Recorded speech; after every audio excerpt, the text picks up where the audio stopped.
Hello, everyone. Welcome to a new episode of Parenting and You with me, Dr. Shefali. If you are a parent who longs to be connected to their children, but sometimes hits a road bump and doesn't know what to do and doesn't even know how to handle the child before you, well, then you're going to learn a lot from this episode. There are two different stories that we're going to hear about, two different kind of scenarios, but both of them point to the same foundational issue. How do I connect with my child in whatever they're going through? How do I relate to them? And how do I make sure that my child feels that they can be safe with me, that they can receive my input without feeling criticized, and that they can feel empowered in my presence? This is what every parent wants. So tune in and keep listening because you're going to get a lot of great insights from this episode. Coming up, a mother who wants to know how to help her 12-year-old son be more resilient. Joining me now is Marta. She's the mother of a 12-year-old son, and she wants to know what is the best way to teach him resilience. Hi, Marta. I'm so happy you're here with us. Tell us what's going on. Hi, Dr. Shefali. Thank you so much for having me. Yes, so I have a 12-year-old son. He has a great spirit and he's so much into sports. He has been having a series of fevers last year, which prevented him from going to trainings, prevented him from playing his matches. And so during that time when he didn't play, his confidence kind of went down. So when he came to the next match, he didn't feel so confident with himself. The coach also gave him some criticism and he just pulled back.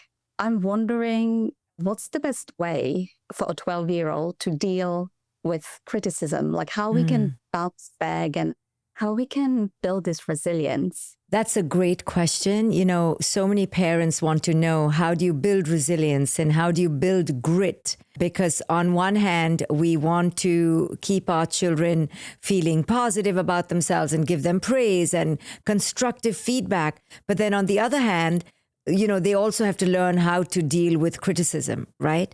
So I think it's a double-edged sword. Too much criticism can ruin their initiative, can make them feel judged, can make them defensive and withdraw, which is what's happening to your son, right? And we all know that sports coaches are notorious at shredding the athlete and making them feel very, conspicuous, and they feel very conscious of themselves. And that's the worst thing for an athlete.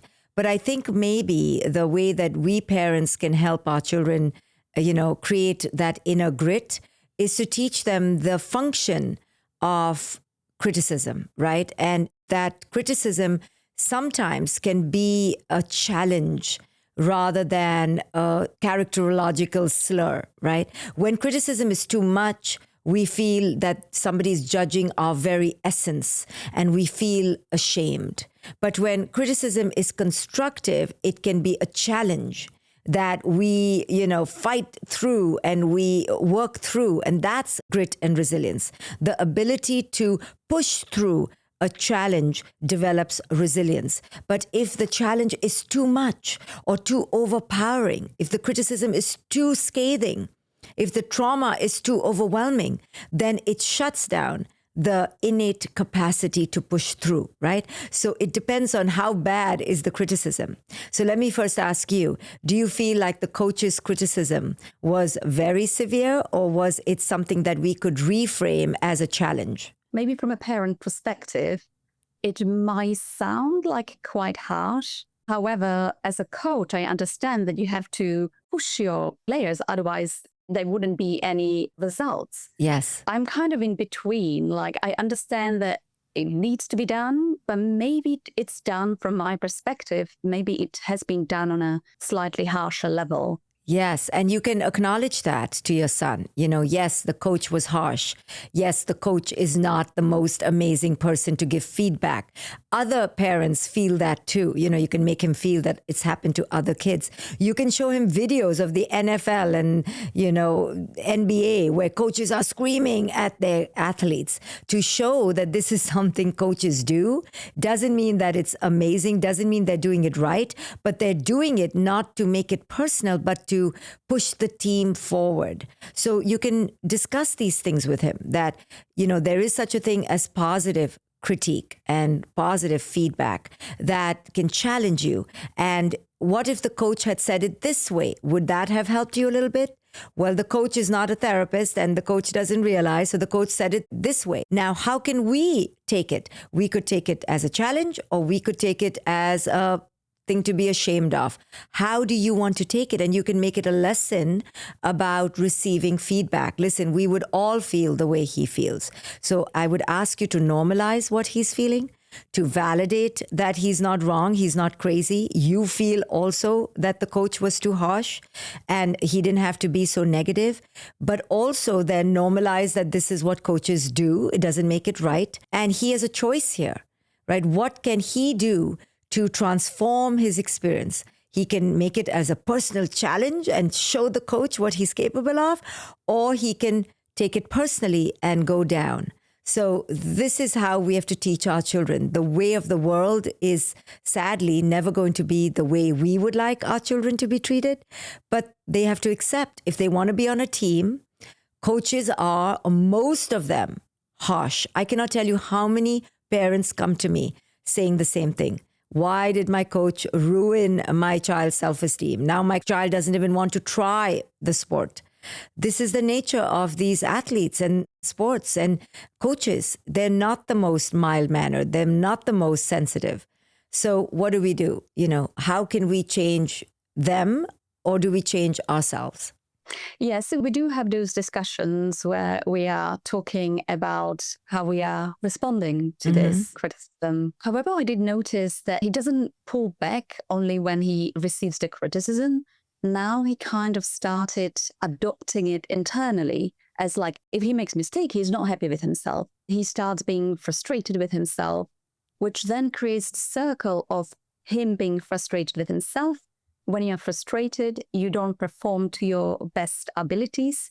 You are not playing your game. And when you're not playing your game, obviously coach is not happy with you. So there's this circle happening. Right. So let me ask you, what is the attitude in your house around imperfectionism and failure and making mistakes and being easygoing around these things? Or are y'all a family of high achievers and strivers and perfectionists? Well, I think to an extent there is a slightly competitive nature. Both me and my husband, we played our respective sports. So we kind of understand that, but we try not to have perfectionism per se, because I know that's creating troubles for yourself. And we try to tell him mistakes are okay. That's how you learn. But he somehow, after receiving those feedbacks, he somehow internalize that. Yeah, well, when you have two very competent parents, that's really overwhelming sometimes for a child.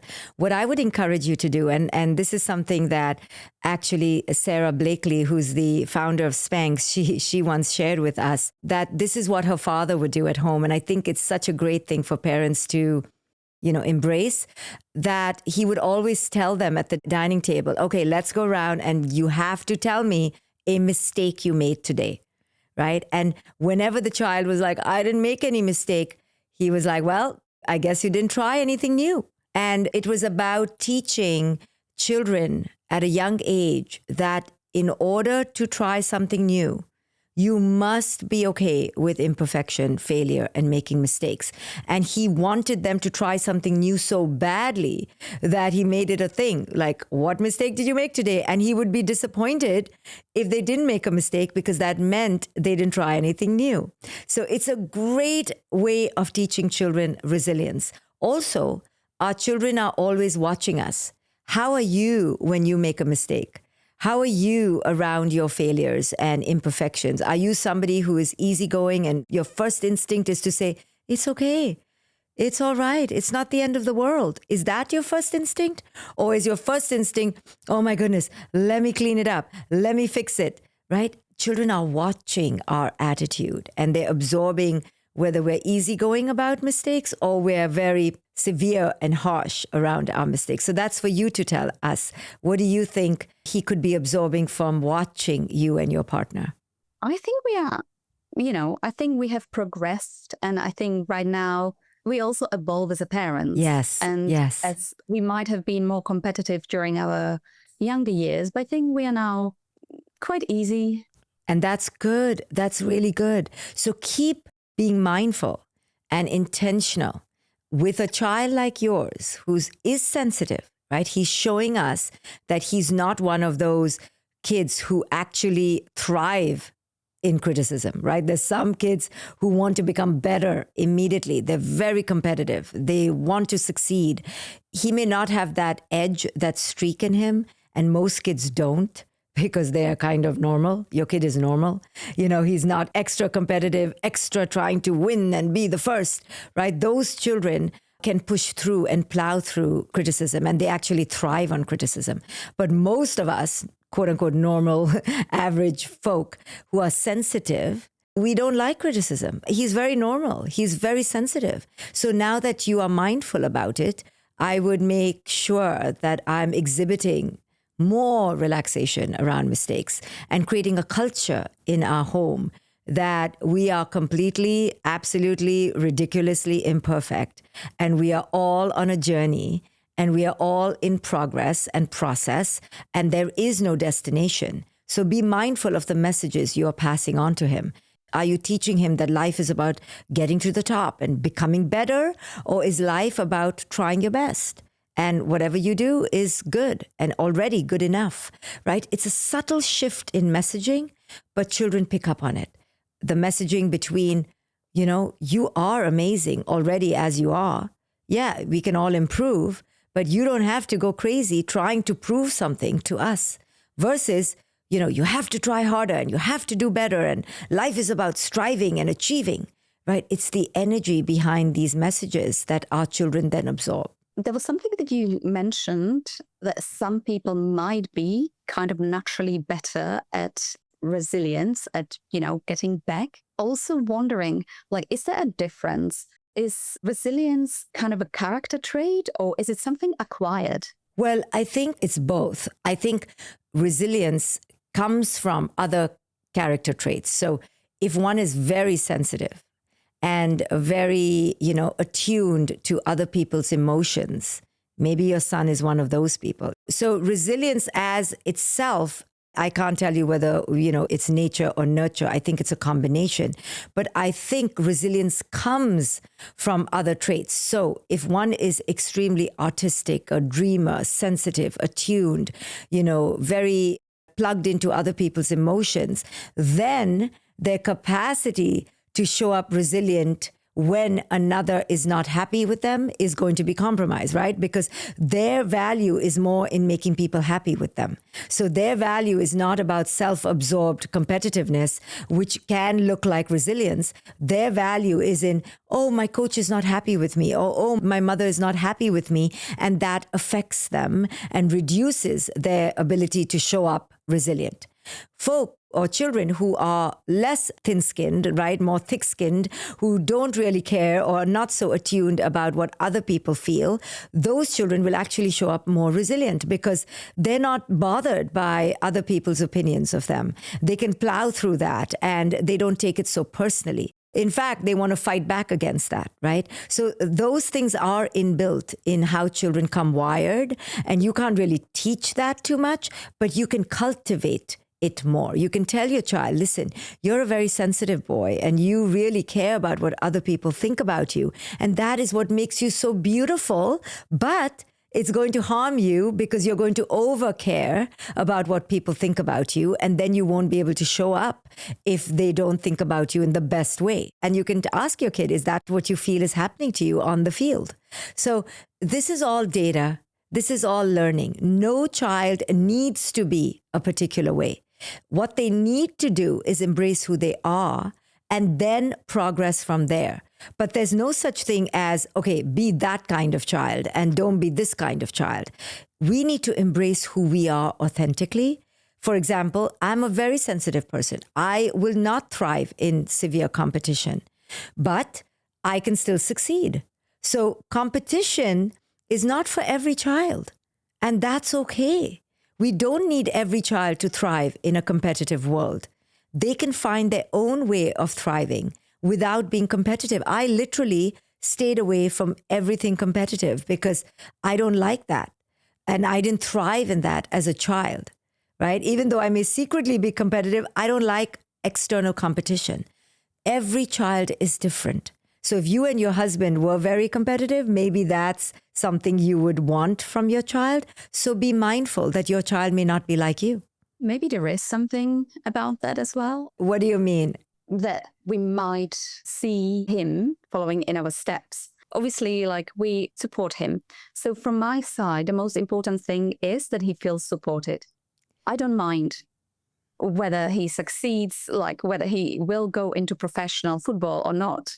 Like, that's not my objective. I just want him to feel supported. Yes. And the best way we can support our children is to recognize who it is they are versus who it is we think they should be based on who it is we are.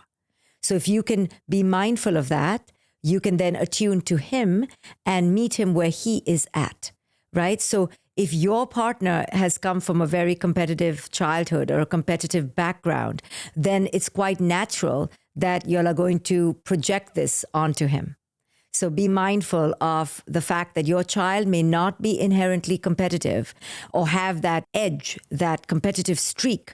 All children don't have it, and it's okay. And they can still be really successful in life. I didn't go for a single competition my entire life, and I'm super successful. So just allow the space for your child to be who he is. I think he's competitive, but he does have this sensitive, observant side to him, kind of edging on being an empath. Yes. He can read emotions. Yeah, and empaths won't do so well in a competitive, cutthroat environment because he cares about his teammates. He cares about how other people feel. You have to kind of have a less empathic side to you to become myopic about winning. Right? Winning takes a myopia and a focus on your goal and yourself and your team. And empaths really complicate things for themselves because they think about other people. But I hope that helped you. And thank you so much for bringing this very interesting topic to the forefront. Oh, no, thank you for taking your time answering my questions. Thank you very much.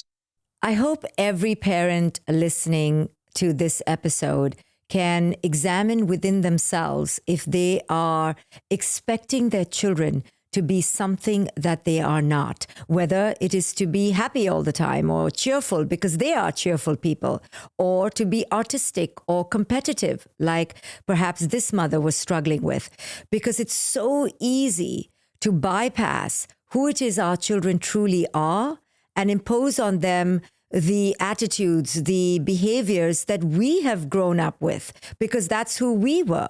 So really making the distinction, being intentional about the question, is this truly about my child or is this about me? Am I truly connecting with who my child is in their essence and nature? Or am I contouring them to become who it is I want them to be? And I can tell you, as a mother of a 22-year-old, I still make this mistake and have to correct myself consistently. Thankfully, my daughter is empowered enough to tell me when I'm overstepping and projecting my feelings and my attitudes about life, politics, behaviors, relationships onto her, and when I am misattuning with her. So we need to be mindful at all times and not take for granted that our child needs to think, be, act, feel like us simply because that's who we are. Coming up next, a dad who's desperately searching for the tools that he can use to stay connected with his teenage daughter after having separated from his wife.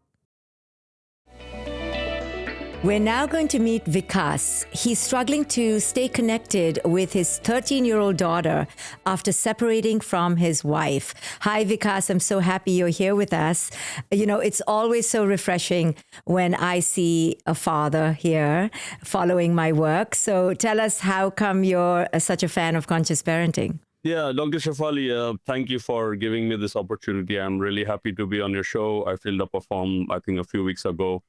I'm a big fan of your show, of what the work that you do. The podcast, I think, drops every Tuesday. And while on my commute to work in London, I always try to watch the show and share it with a lot of other single parents like me who are struggling. And thank you for doing what you do, because it really inspires single parents like me who I think with my new teenage daughter, I'm finding it quite challenging with the transition, but really want to learn something from you today. I'm sure I will, as I do from your amazing podcast every week. And I'm looking forward to this conversation with you. So brave. Thank you so much for coming here and representing men, and especially South Asian men, because they're typically so resistant to getting help. So your being here really is an emblem. So I appreciate your presence here. Okay, so tell us what's going on with you and your daughter. Yeah, so I mean, our divorce has been a while now. It's been 6 years we have been separated. And my daughter, who's now 13, she has been in 2 separate homes since she has been 6 or 7. So she's kind of used to this. And we have equal parenting. I had a very difficult court journey in UK through family court to have a 50-50 parenting, because I was a very involved father since my daughter has born. And I wanted to keep that continuing. I didn't see why, after being separated, that I should have less parenting time, and my daughter was already flourishing with both of us and being deeply involved in her life. And I wanted to continue that. So I did a bit of parallel parenting initially when my ex-wife moved out of the family home.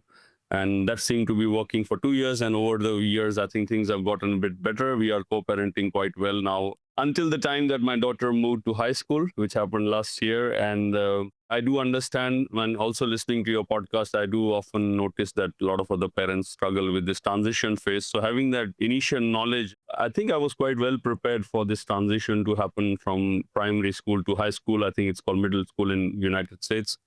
But in UK, it's called high school. So I was quite patient and things were going well. I think she had some initial glitches at school with bullying and all, which we, because of our good co-parenting ethos, we have been able to cruise her through that phase. And now she's in year 8. And suddenly I see a very vast change. And I think I didn't expect this at the age of 13, that she would be so...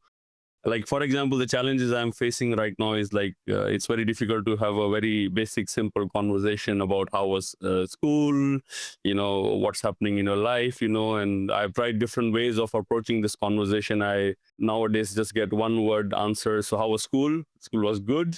Okay. So can we go in a bit detail? And I find it very difficult to encourage her to speak about it, rather than being a pestering parent and constantly bugging her. I have to give her that space, which I do. But I think I've been probably giving her too much of a space. Like yesterday, I was having a WhatsApp conversation and I asked her about something. And normally she would say good or okay. She said IDK, which basically means I don't know. So even the word is becoming into acronyms, which I have to kind of get. So I really want to learn from you how to deal with this transition, which has been over a year. And I seem to be losing the very good conversations I used to have. Obviously, I used to drop her to school. I've changed my work life based on her school timing, so I could drop her and pick her. But obviously in high school, they feel a bit embarrassed when parents drop them to school. So I had to let that go. And that again, loses the time of the conversation that you can have with a child. And yeah, I'm really here to learn how to overcome this barrier. Obviously, Instagram, Snapchat, and TikTok are not helping because they are connected with their friends on those platforms, and that is another distraction that we have to face here as parents. So yeah, I will shut up now, and I don't know if I've given you enough info on my situation. Well, thank you. Yes. So first, I will say that, it's always important for parents to keep an eye out for risky behaviors, red flag behaviors. Is my child getting too depressed? Is my child, comparing herself with other children on TikTok, Snapchat, Instagram, like that, and having a negative impact on their well-being? This is having a negative impact. Always be mindful of this next phase, because it's a very delicate phase, especially for teenage girls, especially in this age of increased madness with social media. So I will tell you to be vigilant, to watch, to make sure that she's eating, having a shower, seems okay, not locking herself up for hours in the room, not harming herself, not going to the bathroom after eating, for example. That's a sign often of bulimia or anorexia. Keep aware of these red flags for young teenage girls. They are very susceptible. They are going through a very hard time. So I'm telling you to be mindful and watchful and, keep an eye. Don't be a blissfully unaware parent. Stay on top of it. But now, having said that, what teenagers need more than anything is a safe and calm presence. They don't need to talk to you. They don't need to tell you things. In fact, they will not tell you things. And they will go through this phase at least till 20, 21, where they kind of, I say, the aliens have abducted your child. Like they talk like this, monosyllables, IDK, everything is one or two answers. You're lucky if you even get that. So this is not unique to you. This is unique to this phase.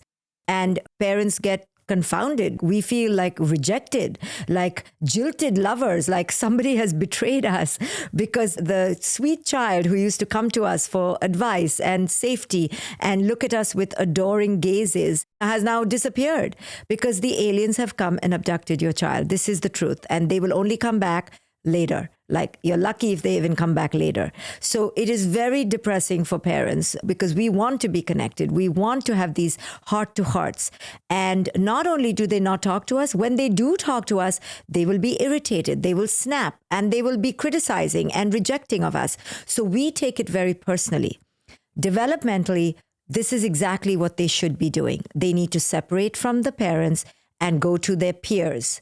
However, their peers are mostly not that smart. So we are very scared, especially now on these social media channels. So I'm not saying that this is a wise thing, but this is developmentally quite appropriate. But sadly, back then, when we used to live in a tribe, they were going to other tribes where there were elders, where there was a community. Now they're going into this vast, dangerous world of social media. So it's a little bit different now and more dangerous. So you have to be more mindful. But the instinct that our children have at this age to disconnect is the right instinct because they are launching into their own lives. So in a way, it is healthy.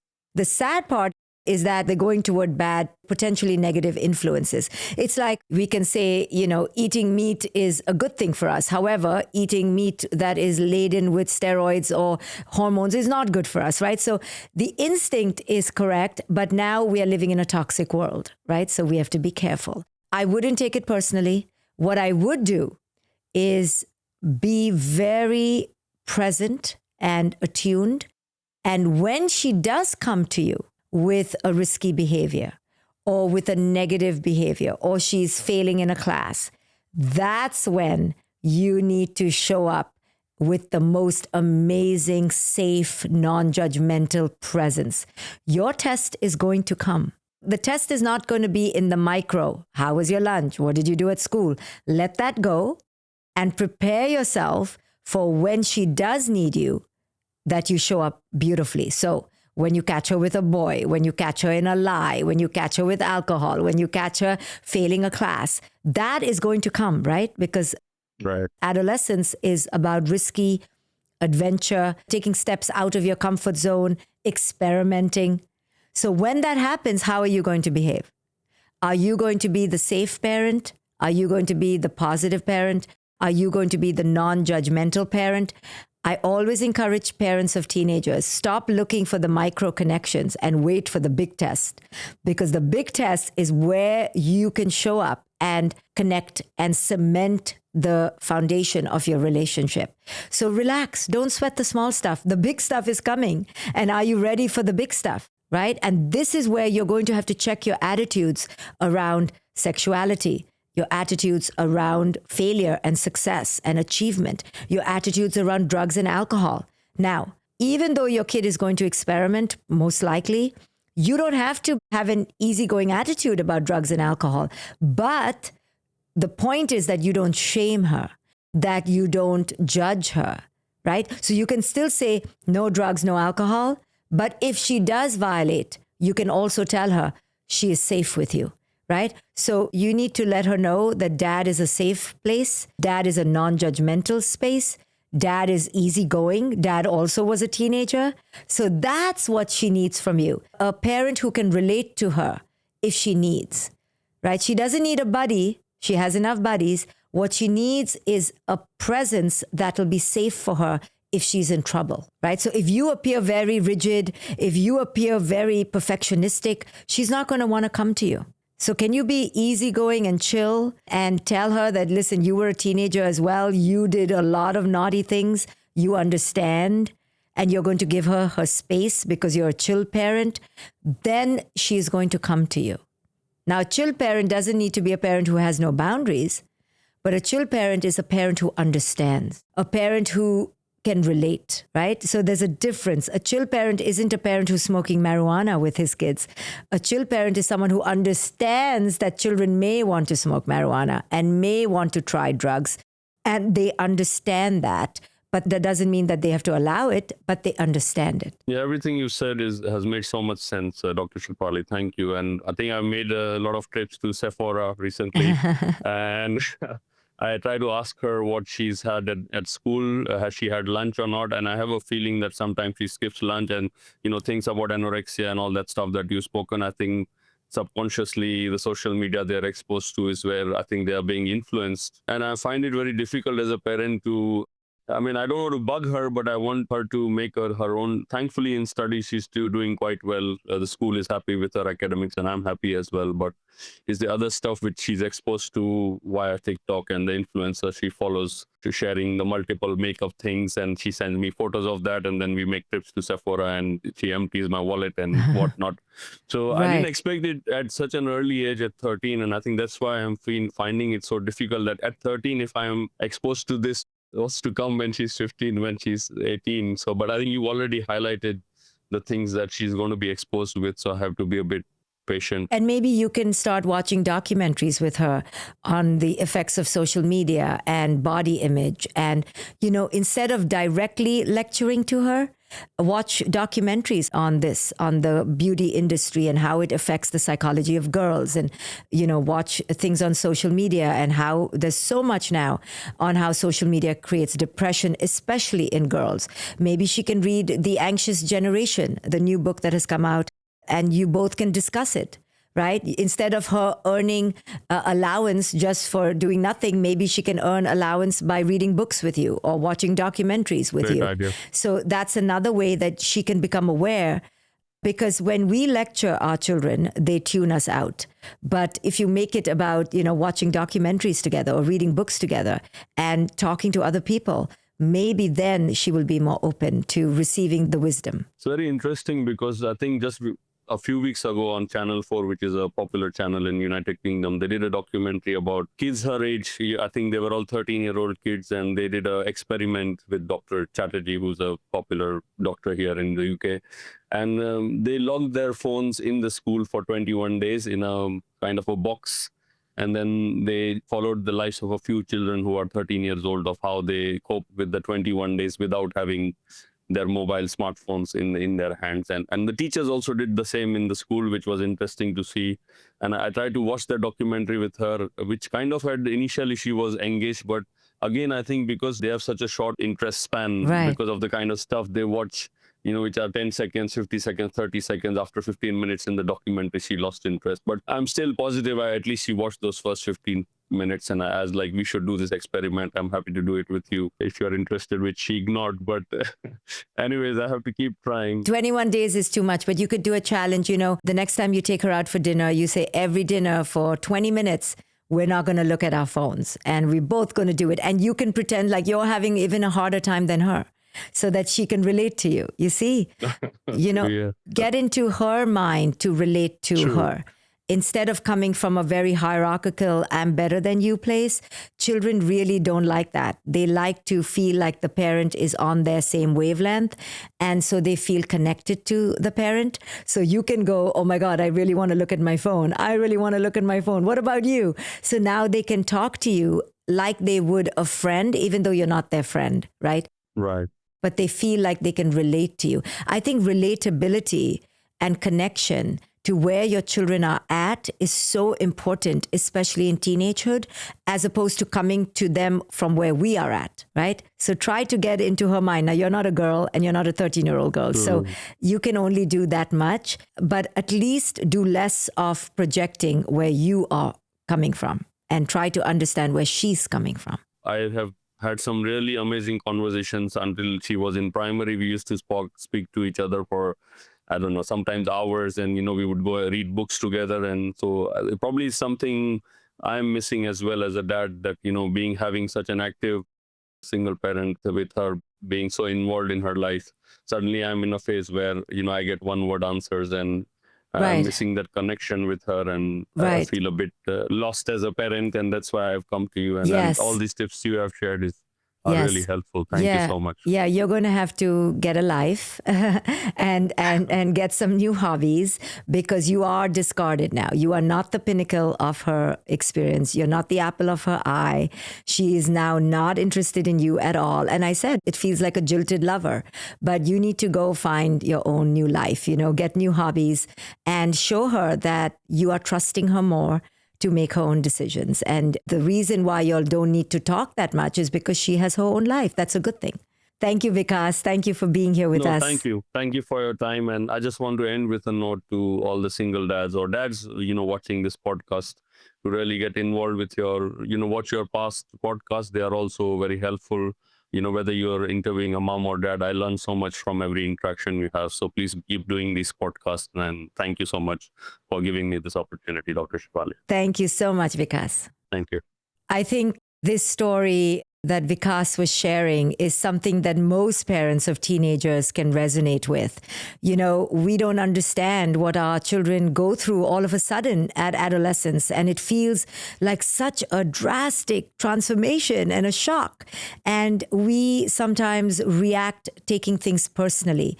And I think the message that I want to highlight over and over again in this podcast and in my work is that our children are not here on earth to make us feel worthy or to make us feel relevant or significant. They are here on earth to figure their own life out and to figure their own emotional world and to live their own destiny. Now, of course, we are a big part of that because we set the conditions in the house. Where we live affects them. The choices we make about our house and our habits affect them. But ultimately, it's for them to struggle with and for them to go through. And we can only be a source of guidance, a source of support, and most importantly, a source of safety. So instead of trying to micromanage our children's achievements, their decisions, their choices, and their moods, their feelings, and their behaviors, let's shift the energy to ourselves. How can I best show up in a way that understands who they are right now? How can I best attune to where they are and what they're struggling with? Instead of trying to constantly fix things or control them or defend against what they're saying about us, let's try to understand their experience. So in the first story, the mother is trying to understand, oh, maybe my child is not as competitive as me. Maybe my child is slightly different, more sensitive, more empathic. In the second story with Vikas, he needs to now understand that the little girl who was once the daughter that he could share things with and talk for hours with is now growing into a young woman. And that comes with its own challenges. So can he pivot? Can he adapt?